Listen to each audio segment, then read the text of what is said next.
کہتے ہیں کہ ایک بار شیخ جنید بغدادی سفر کے ارادے سے بغداد روانہ ہوئے۔ حضرت شیخ کے کچھ مرید ساتھ تھے۔ شیخ نے مریدوں سے پوچھا، تم لوگوں کو بہلول کا حال معلوم ہے؟ لوگوں نے کہا، حضرت وہ تو ایک دیوانہ ہے، آپ اس سے مل کر کیا کریں گے؟ شیخ نے جواب دیا، ذرا بہلول کو تلاش کرو، مجھے اس سے کام ہے۔ مریدوں نے شیخ کے حکم کی تعمیل اپنے لیے سعادت سمجھی۔ تھوڑی جستجو کے بعد ایک صحرا میں بہلول کو ڈھونڈ نکالا اور شیخ کو اپنے ساتھ لے کر وہاں پہنچے۔ شیخ بہلول کے سامنے گئے تو دیکھا کہ بہلول سر نیچے کیے ایک اینٹ رکھے ہوئے دراز ہیں۔ شیخ نے سلام کیا تو بہلول نے جواب دے کر پوچھا، تم کون ہو؟ میں ہوں جنید بغدادی۔ تو اے ابو القاسم، تم ہی وہ شیخ بغدادی ہو جو لوگوں کو بزرگوں کی باتیں سکھاتے ہو؟ جی ہاں، کوشش تو کرتا ہوں۔ اچھا، تو تم اپنے کھانے کا طریقہ تو جانتے ہی نہیں ہوگے؟ کیوں نہیں؟ بسم اللہ پڑھتا ہوں اور اپنے سامنے کی چیز کھاتا ہوں، چھوٹا نوالا بناتا ہوں، آہستہ آہستہ چباتا ہوں، دوسروں کے نوالے پر نظر نہیں ڈالتا اور کھانا کھاتے وقت اللہ کی یاد سے غافل نہیں ہوتا۔ پھر آپ نے دوبارہ فرمایا، جو لقمہ بھی کھاتا ہوں الحمدللہ کہتا ہوں، کھانا شروع کرنے سے پہلے ہاتھ دھوتا ہوں اور فارغ ہونے کے بعد بھی ہاتھ دھوتا ہوں۔ یہ سن کر بہلول اٹھ کھڑے ہوئے اور پھر اپنا دامن شیخ جنید کی طرف چٹک دیا۔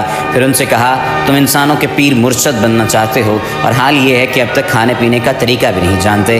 یہ کہہ کر بہلول نے اپنا راستہ لیا۔ شیخ کے مریدوں نے کہا، یا حضرت یہ شخص تو دیوانہ ہے۔ آپ نے فرمایا، ہاں دیوانہ تو ہے، مگر اپنے کام کے لیے ہوشیاروں کے بھی کان کاٹتا ہے، اس سے سچی بات سننا چاہیے، آؤ اس کے پیچھے چلیں، مجھے اس سے کام ہے۔ بہلول ایک ویرانے میں پہنچ کر ایک جگہ بیٹھ گئے۔ شیخ بغدادی اس کے پاس پہنچے تو انہوں نے شیخ سے پھر یہ سوال کیا، کون ہو تم؟ میں ہوں بغدادی شیخ جو کھانا کھانے کا طریقہ نہیں جانتا۔ بہلول نے کہا، خیر تم کھانا کھانے کے آداب سے ناواقف ہو تو گفتگو کا طریقہ جانتے ہی ہوگے۔ شیخ نے جواب دیا، جی ہاں جانتا تو ہوں، تو بتاؤ کس طرح بات کرتے ہو؟ میں ہر بات ایک اندازے کے مطابق کرتا ہوں، بے موقع اور بے حساب نہیں بولے جاتا، سننے والوں کی سمجھ کا اندازہ کر کے خلق خدا کو اللہ اور رسول اللہ صلی اللہ علیہ وآلہ وسلم کے احکام کی طرف توجہ دلاتا ہوں۔ یہ خیال رکھتا ہوں کہ اتنی باتیں نہ کہوں کہ لوگ مجھ سے بیزار ہو جائیں۔ باطنی اور ظاہری علوم کے نقطۂ نظر میں رکھتا ہوں۔ اس کے ساتھ گفتگو کے آداب سے متعلق کچھ اور باتیں بھی بیان کی۔ بہلول نے کہا، کھانا کھانے کے آداب تو ایک طرف رہے، تمہیں تو بات کرنے کا ڈھنگ بھی نہیں آتا۔ پھر شیخ سے منہ پھیرا اور ایک طرف چل دیے۔ مریدوں سے خاموش نہ رہا گیا۔ انہوں نے کہا، یا حضرت یہ شیخ تو دیوانہ ہے، یہ شخص تو دیوانہ ہے، آپ دیوانے سے بھلا کیا توقع رکھتے ہیں؟ بھائی مجھے تو اس سے کام ہے، تم لوگ نہیں سمجھ سکتے۔ اس کے بعد شیخ نے پھر بہلول کا پیچھا کیا۔ بہلول نے مڑ کر دیکھا اور کہا، تمہیں کھانا کھانے اور بات کرنے کے آداب نہیں معلوم ہیں؟ سونے کا طریقہ تو معلوم ہوگا۔ شیخ نے کہا، جی ہاں معلوم ہے۔ اچھا بتاؤ تم کس طرح سوتے ہو؟ جب میں عشاء کی نماز اور درود و وظائف سے فارغ ہوتا ہوں تو سونے کے کمرے میں چلا جاتا ہوں۔ یہ کہہ کر شیخ نے سونے کے وہ آداب بیان کیے جو انہوں نے بزرگان دین کی تعلیم سے حاصل کیے تھے۔ بہلول نے کہا، معلوم ہوا کہ تم سونے کے آداب بھی نہیں جانتے۔ یہ کہہ کر بہلول نے جانا چاہا تو حضرت جنید بغدادی نے ان کا دامن پکڑ لیا اور کہا، اے حضرت میں نہیں جانتا، اللہ کے واسطے تم مجھے سکھا دو۔